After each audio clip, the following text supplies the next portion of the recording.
जय हिंद। इस समय यूपी बोर्ड क्लास 10th और 12th की कॉपियां चेक की जा रही हैं। कुछ समय में, कुछ दिनों बाद रिजल्ट भी आ जाएगा और क्लास 10th वाले जो है 11th में चले जाएंगे। अब बात आती है क्लास 12th वाले जो एग्जाम को पास किए हैं, यानी कि जिनका रिजल्ट अच्छा है। अब इनका लाइफ है, यानी कि इनका जो जीवन है वह बिल्कुल एकदम रेल की पटरी जैसी हो जाती है भाई, जिसमें रास्ते तो बहुत हैं, लेकिन क्लास 12th वालों के लिए कि ये किस रास्ते पर जाएं, किस रास्ते को चुने, आखिर क्या करें, आगे जो है 12th के बाद क्या करना है, इनको यह चुन पाना, समझ पाना जो है कठिन हो जाता है।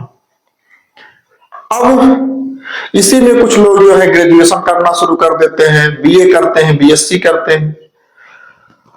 देखेंगे भाई वो ठीक है, वो भी ग्रेजुएशन भी सही है, बीए भी ठीक है, बीएससी करना यानी कि ग्रेजुएशन और पोस्ट ग्रेजुएशन ये भी सही है, लेकिन कम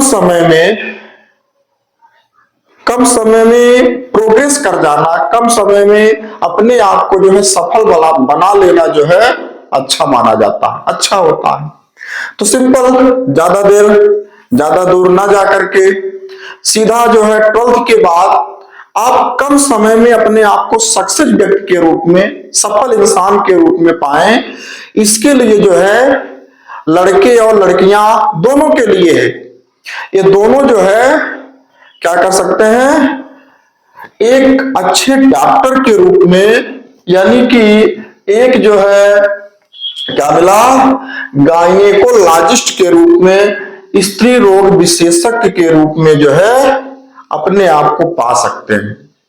देखिए भाई, कोई भी काम होगा, कोई भी वर्क होगा, उसमें तो आपको जो है हार्ड वर्क करना पड़ेगा, मेहनत करनी पड़ेगी, लगन होनी चाहिए।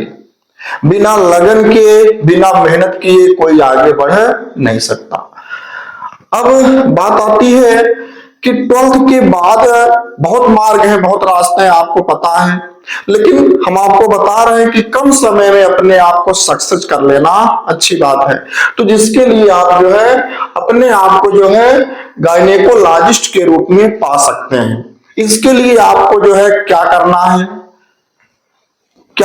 है, कितना आपको इसमें इनकम मिल सकता है, किस योग तक आप जा सकते हैं, कितना आप कमा सकते हैं, वह चीजें, और यहां तक आप कैसे स्त्री रोग विशेषज्ञ बन सकते हैं।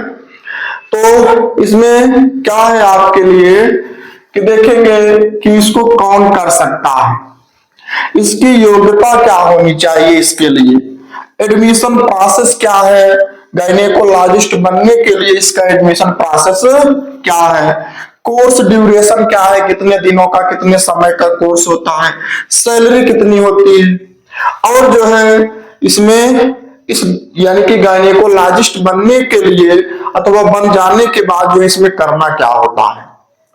तो देखेंगे बिल्कुल सरल है, बिल्कुल सिंपल है, ज्यादा दिमाग लगाने की जरूरत नहीं है। सीधा आपको जो है क्या करना है, चाहे लड़का हो अथवा लड़की, यानी कि लड़के और लड़कियां सबके लिए, और उन लड़के और लड़कियों के लिए है जो क्लास 12th यानी कि 10+2 और किससे, बायोलॉजी से, यानी कि क्या होना चाहिए, ये देखेंगे कौन कर सकता है। तो कौन कर सकता है, यानी कि बॉय और गर्ल्स,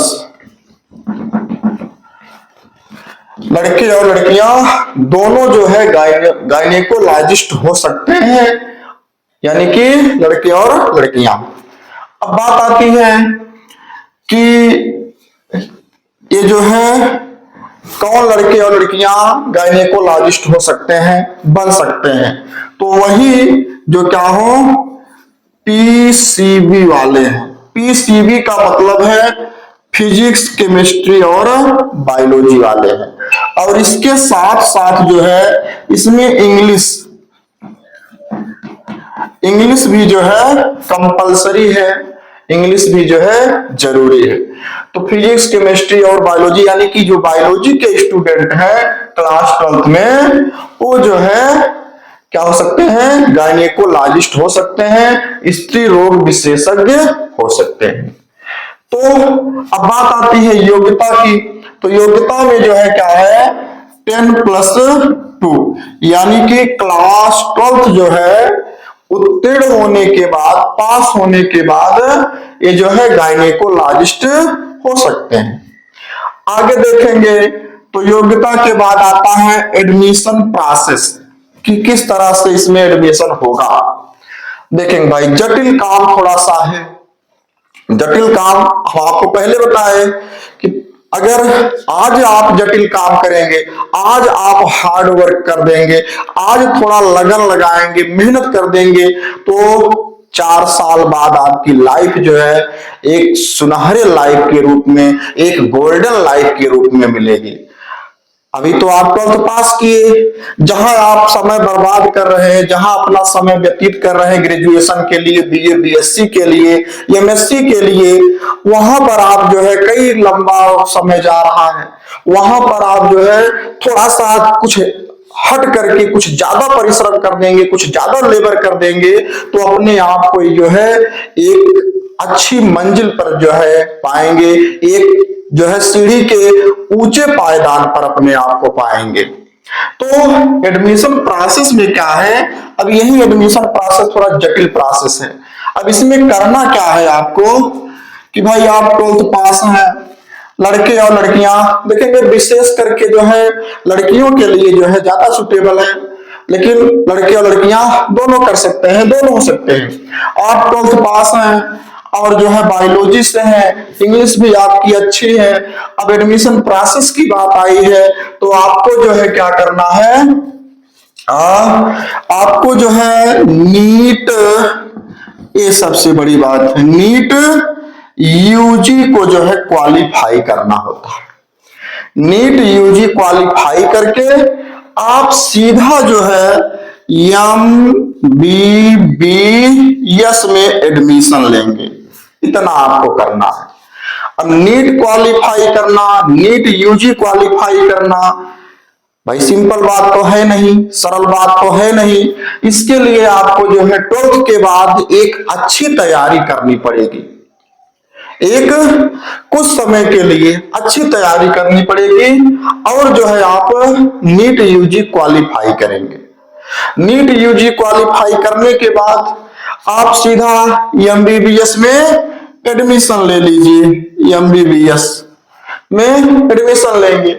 अब जिसमें आपको जो है बात आती है आगे कोर्स ड्यूरेशन की, यानी कि एमबीबीएस में एडमिशन मिल गया तो कितने दिनों का, कितने समय का कोर्स होता है। तो कोर्स की बात आई तो यह कोर्स आपको जो है 5 साल 5 महीने, यानी कि 5.5 ईयर्स का होता है। 5 साल 5 महीने का कोर्स करना होता है, जिसमें आपका जो है क्या होगा, 4.5 ईयर, 4.5 यानी कि 4.5 साल, 4 साल 5 महीने का जो कोर्स है वह जो है एकेडमिक एजुकेशन का होता है। क्या होता है, एकेडमिक एजुकेशन का है, यानी कि 4 साल 5 महीने आप जो है एकेडमिक एजुकेशन करेंगे, पढ़ाई करेंगे, और जो 1 साल बचता है, यह 1 साल का जो कोर्स है वह आपका जो है इंटर्नशिप का होता है। इंटर्नशिप का मतलब है जो 1 ईयर का है। इंटर्नशिप का मतलब होता है यह आपका प्रैक्टिकली होता है, प्रायोगिक होता है, प्रयोगात्मक होता है, इसमें आपको सिखाया जाता है। तो इस तरह से आप जो है क्या किए, नीट यूजी को क्वालिफाई करते हैं, एमबीबीएस में एडमिशन लेंगे, और कोर्स ड्यूरेशन जो है 5 साल 5 महीने का है, जिसमें आपको जो है 4 साल 5 महीने का एकेडमिक एजुकेशन होता है, यानी कि पढ़ाया जाता है। और जो 1 ईयर यहाँ पर 1 ईयर बचता है, यह आपका जो है इंटर्नशिप का होता है, यानी कि इसमें आपको जो है प्रैक्टिकल कराया जाता है, सिखाया जाता है, प्रायोगिक होता है। अब और आगे चलेंगे। अब इतना एमबीबीएस कंप्लीट होने के साथ भाई, एमबीबीएस आपका जो है कंप्लीट हो गया, आगे आप अच्छा लेबर किए, अच्छा मेहनत किए, अच्छा परिश्रम किए, तो अब जो है जब एमबीबीएस कंप्लीट कर लेते हैं तो आप जो है क्या करेंगे, आपका जो है स्पेशलाइजेशन होगा किसके लिए, गायनेकोलॉजी ब्रांच में। इसको यहां पे बताते हैं, गायनेकोलॉजी ब्रांच में।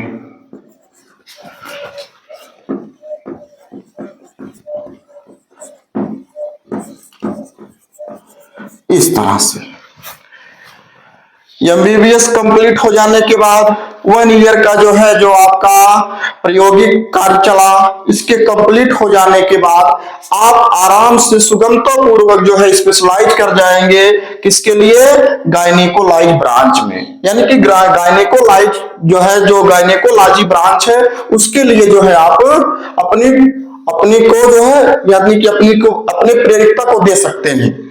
तो आपको जो है यहां पर क्या होगा, आपको फिर यहां पर जो है आपको इस गायनेकोलॉजी ब्रांच में क्या करना होगा, नीट पीजी,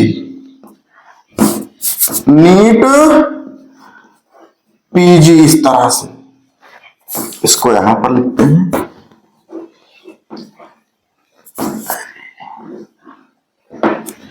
नीट पीजी का एग्जाम देना होता है। नीट पीजी का आपको एग्जाम देना पड़ेगा। यहां पर आप नीट यूजी का एग्जाम दिए थे, एमबीबीएस में एडमिशन लिए थे, 5 साल का कोर्स था, जिसमें 5 साल 5 महीने का कोर्स था, जिसमें आपको 4 साल 5 महीने एकेडमिक एजुकेशन देना था, उसके बाद 1 ईयर का जो है इंटर्नशिप था। इतना कंप्लीट, यानी कि आपका एमबीबीएस कंप्लीट होता है, फिर आप जो है स्पेशलाइज कर जाते हैं गायनेकोलॉजी ब्रांच में। भाई आपको गायनेकोलॉजिस्ट बनना है तो आप इस ब्रांच में आप प्रेरित होंगे, तो आपको करना क्या पड़ेगा, नीट पीजी का एग्जाम देना होता है। अब नीट पीजी का एग्जाम देने के बाद आपको जो है आप अप्लाई करेंगे किसके लिए, देखेंगे एमडी के लिए अथवा जो है एमएस के लिए, एमडी के लिए अथवा एमएस के लिए जो है आप एडमिशन लेंगे। अब यहां पर एमडी का मतलब होता है, एमडी का मतलब आपको doctor of medicine, doctor of medicine होता है, जो 3 साल का कोर्स होता है, 3 ईयर का होता है, 3 इयर्स का होता है। और एमएस का मतलब होता है, क्या मिलता है, master of surgery, master of surgery. यह भी जो है 3 साल का कोर्स होता है, 3 ईयर का होता है। इस तरह से इतना आपको मिल जाता है। एमडी डॉक्टर ऑफ मेडिसिन 3 साल का, एमएस मास्टर ऑफ सर्जरी ये भी 3 साल का होता है। अब आप इसमें चुन सकते हैं कि आपको एमडी होना हो कि एमएस होना है, सिंपल। अब आपको करना क्या है कि 3 साल का जो आप इस डिग्री को पाने के लिए और जो है क्या करते हैं, एडमिशन कराए हैं, यानी कि पढ़ रहे होते हैं, इसमें आपको जो है कुछ क्या होता है, यहां पर एक प्रकार से कह सकते हैं सैलरी आपको मिलती है, एक प्रकार से आपको जो है सैलरी मिलना शुरू होती है, जिसे जो है क्या बोलते हैं, पीजी,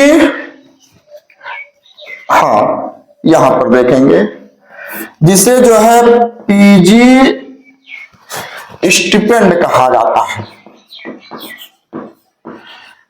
इस तरह से इसको जो है पीजी स्टिपेंड अमाउंट कहा जाता है।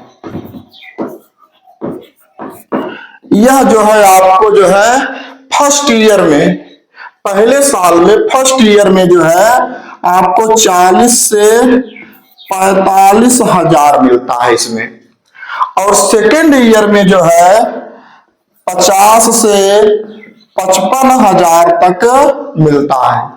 और जो थर्ड ईयर होता है यानी कि 3 साल का है, तो जो थर्ड ईयर होता है तीसरे साल में जो है आपको कुल मिलाकर के 60 से लेकर के 75 हजार तक मिलता है। अब देखेंगे यहां पर थोड़ी सी बात और है कि यह जो है सैलरी डिपेंड करती है, यह जो स्टिपेंड है भाई हम आपको बताए कि जब आप यह कर रहे होंगे तो आपको जो है क्या होता है पीजी स्टिपेंड के रूप में अमाउंट मिलता है।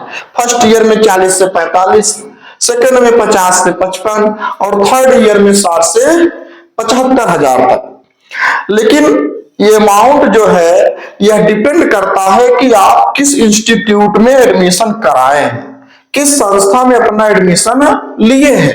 वह संस्था जो है स्टेट गवर्नमेंट की है, स्टेट गवर्नमेंट की है कि जो है सेंट्रल गवर्नमेंट की है, सेंट्रल गवर्नमेंट की है। अब यहां पर स्टेट गवर्नमेंट की है कि सेंट्रल गवर्नमेंट की है, इसके आधार पर जो है आपकी सैलरी कम अथवा अधिक हो सकती है। तो इतनी बात, इतनी चीज आप जो है क्या मिला आपके सामने, इतना मिल जाता है, इतना लेबर आपको, इतना परिश्रम आपको करना पड़ेगा। और आगे चलेंगे भाई, इतना कंप्लीट हो गया, आप इस स्तर तक पहुंच गए, यहां तक आ गए। अब कितना समय लगा, ज्यादा तो समय नहीं लग रहा है, 3 साल इधर जा रहा है। अब हाँ, समस्या सबसे जटिल यहां पर आपका एडमिशन प्रोसेस में है। तो नीट यूजी को आप कितने दिन में क्वालिफाई करेंगे, एमबीबीएस आपका जो है इधर देखेंगे कुल मिला के 5 साल इधर जा रहा है, 3 साल इधर जा रहा है। अब जरूरत इसकी है कि नीट यूजी क्वालिफाई करना, तो आपके लेबर पर है, आपके परिश्रम पर है, आपकी मेहनत पर है। थोड़ा सा लगन लगा दीजिए, मेहनत कर डालिए, आपकी लाइफ जो है 12th के बाद एक गोल्डन लाइफ के रूप में आपको मिल जाएगी। तो क्या मिला, इतना आपको कंप्लीट मिल जाता है भाई। वैसे देखेंगे तो जो 3 साल का है यह आप कर रहे हैं तो इसमें आपको सैलरी तो मिल भी रही है, या आप जो है पीजी स्टिपेंड अमाउंट के रूप में आपको मिल रही है। तो आपका समय कहां जा रहा है, समय आपका 5 साल एमबीबीएस में जा रहा है। बाकी इसको क्वालिफाई करने में आपका समय जो जाए वो आपके लेबर पर है। आगे चलिए, आप क्या हो गए, एमडी हो गए अथवा एमएस हो गए, अच्छे सर्जन हो गए, अच्छे सर्जरी वाले हो गए। सिंपल यानी कि आपको डिग्री मिल जाती है, आपको प्रमाण मिल जाता है, आप जो है गायने क्या मिला, गायनेकोलॉजिस्ट हो जाते हैं, स्त्री रोग विशेषज्ञ हो जाते हैं। और अब जो है बात आती है ट्रीट प्रॉब्लम्स, क्या मिला, रिलेटेड, कि आपको जो है क्या चीज, किस चीज का जो है ट्रीटमेंट करना है, किन समस्याओं का इलाज करना है। तो भाई सिंपल सी बात है, स्त्री रोग विशेषज्ञ है। हम आपको बताएं कि विशेष करके जो है इस पर जो हमारी ये बच्चियां हैं, लड़कियां हैं, अगर इस पर ज्यादा ध्यान देंगी तो ज्यादा अच्छा होगा। लड़कों की अपेक्षा इनके लिए ज्यादा बेटर होता है और अच्छा इनकम कर सकते हैं, अच्छा लाइफ अपना जो है चुन सकते हैं। तो करना क्या है इसमें देखेंगे, रिप्रोडक्टिव सिस्टम ऑफ वुमेन, यानी कि महिलाओं में क्या मिला है, जननांगों से संबंधित, जनन तंत्रों से संबंधित, जनन से संबंधित जो है प्रॉब्लम का ट्रीटमेंट करना होता है। अब जनन से संबंधित प्रॉब्लम क्या है भाई, महिला है, प्रजनन की क्रिया जान रहे हैं कि उनमें जो है जननांगों में अनेकों प्रकार के जो है क्या होते हैं, जननांग से संबंधित या जन्म से संबंधित स्वास्थ्य और रोग, यानी कि जन्म स्वास्थ्य और रोग से संबंधित जो है समस्याएं महिलाओं में बनती हैं, तो उनका ट्रीटमेंट। दूसरा मिलता है प्रेगनेंसी, प्रेगनेंसी और जो है चाइल्ड बर्थ। तो प्रेगनेंसी यानी कि जो है गर्भावस्था से लेकर के है, और चाइल्ड बर्थ यानी कि बच्चे को जन्म देने से लेकर के है। आप देखते हैं भैया, बातें बहुत हैं, समस्याएं जो है महिलाओं में बहुत बनती हैं, और आजकल की महिलाओं में तो समस्या बनी ही पड़ी है। क्या है, वो काम तो करती नहीं, कुछ काम नहीं करती हैं। भाई कुछ लोग तो हमारे ऊपर गुस्सा भी कर रहे होंगे, काम मतलब पहले की महिलाओं जैसा जो है हार्ड वर्क नहीं करती, लेबर नहीं करती, परिश्रम नहीं करती है।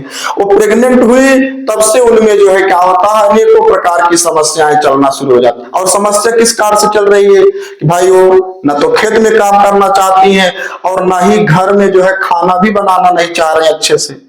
तो यानी कि समस्या देखते हैं, नेचर भी हमारा जो है, प्रकृति भी जो है हमारा चेंज होता जा रहा है। तो इस तरह से जो है समस्याएं बनती हैं। तो प्रेगनेंसी से संबंधित समस्याएं, चाइल्ड बर्थ है, बच्चे के जन्म से लेकर के आज देख रहे हैं क्या होता है, महिला प्रेग्नेंट है, प्रसव की क्रिया में है, प्रेग्नेंट है, प्रसव की क्रिया में है, और होता क्या है, बच्चे को जन्म देने में समस्या बनती है, नॉर्मल डिलीवरी में समस्या बनती है। तो नॉर्मल डिलीवरी के लिए जो है क्या करते हैं, सीधा वो जो है नॉर्मल डिलीवरी के लिए जो है प्रसव पीड़ा का सहन नहीं कर पाती, जिसके लिए जो है क्या करते हैं भाई, घर के लोग जो है स्त्री रोग विशेषज्ञ के पास जाते हैं, और वहां पर जो है क्या होता है, ऑपरेशन द्वारा प्रसव कराया जाता है, चाइल्ड बर्थ कराया जाता है। तो ये समस्याएं बनती हैं। बात आती है फर्टिलिटी इशू। फर्टिलिटी इशू का मतलब है निषेचक, यानी कि निषेचित होना, स्पर्म और ओवम का, एग का निषेचित होना। ये समस्याएं जो है आज के खान पान पर, रहन सहन पर, और जो है वेशभूषा पहनावे पर भी डिपेंड करती है कि जो है फर्टिलिटी इशू जो है की समस्या बहुत बन जाती है। और आगे मिलता है सेक्सुअली ट्रांसमिटेड इन्फेक्शन, यानी कि यौन संचारित रोग, उपदंश रोग हो गया, जो है सिफिलिस रोग हो गया।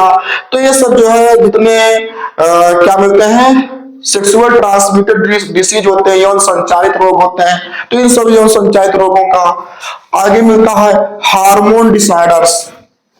हार्मोन डिसऑर्डर्स होता है, तो हार्मोन डिसऑर्डर्स का भी भाई बहुत से अनेकों प्रकार के हार्मोन्स को लेकर के समस्याएं बनती हैं, जो क्या होती हैं, रिप्रोडक्शन पर इफेक्ट डालती हैं, प्रजनन पर जो है प्रभाव डालती हैं, जिसमें क्या होता है कि संतान की उत्पत्ति अगर देखा जाए तो सिंड्रोम के रूप में, डाउन सिंड्रोम के रूप में, टर्नर सिंड्रोम के रूप में, जो है क्लाइनफेल्टर सिंड्रोम्स के रूप में, पटाउ सिंड्रोम्स के रूप में, एडवर्ड सिंड्रोम के रूप में, तो कई प्रकार से मिलता है।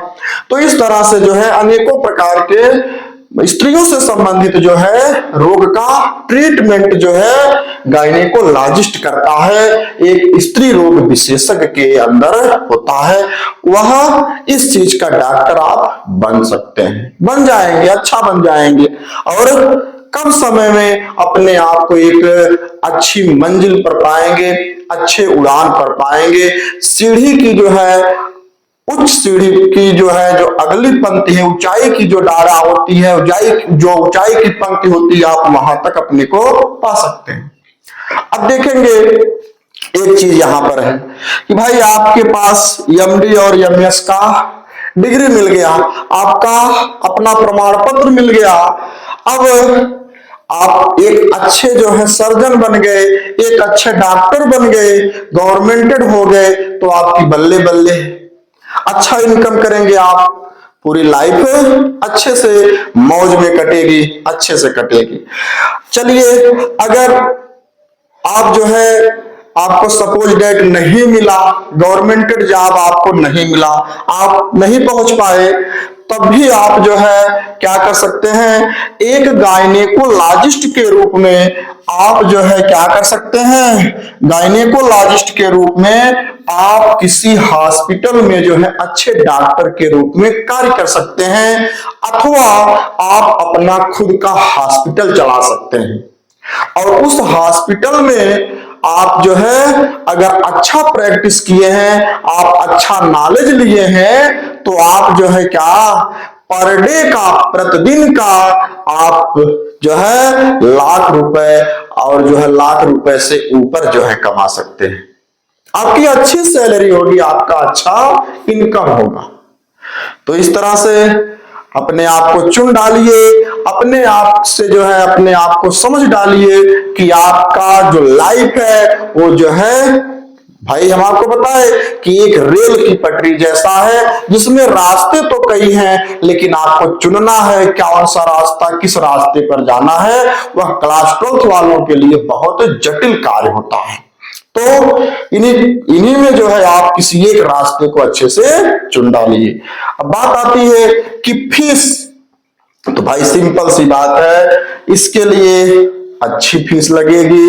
अच्छा जो है आप भाई अच्छा बनने के लिए कुछ अच्छा देख रहे हैं कि या तो आप अच्छा लेबर कीजिए, इसको अच्छे से निकालिए, जो है क्या कीजिए, एक अच्छी तरह से क्वालिफाई कीजिए, अच्छा कीजिए, कुछ आपको जो है गवर्नमेंटेड जो है कॉलेज मिले, अच्छा कॉलेज मिले तो कुछ कम फीस हो जाएगी, अन्यथा समय जाएगा, आपका पैसा लगेगा। लेकिन हाँ, आप अपने पैसे को डुबोएंगे तो आप लेबर करेंगे, मेहनत करेंगे तो सफलता आपके कदमों को चूमेगी।